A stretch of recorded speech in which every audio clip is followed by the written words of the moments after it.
You've built the foundation, you've done the hard work, and you've set the routine. You've actually felt the initial surge of clarity, but then the quiet hits, and then that old, familiar, restless voice creeps right back in, whispering, "Is this it? Is this all that there is?" See, those old loops, they're not going to go dying without a fight. See, when you change your foundation, you completely change the landscape of your mind. And those old patterns, well, they're terrified of that. And here's the raw truth. Your foundation is not a cage for your safety. It's a launching pad. So when you let go of all of that old chaos, you're creating a brand new clean slate. And most of us, well, we're terrified of having a clean slate.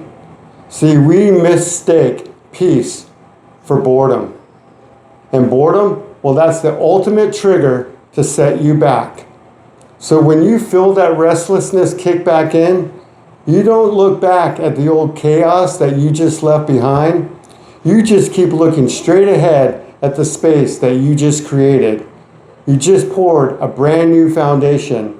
Now, what are you going to build on top of that? Leave that in the comments below. And if you're ready to build a new chapter and to build a new life, please hit that subscribe button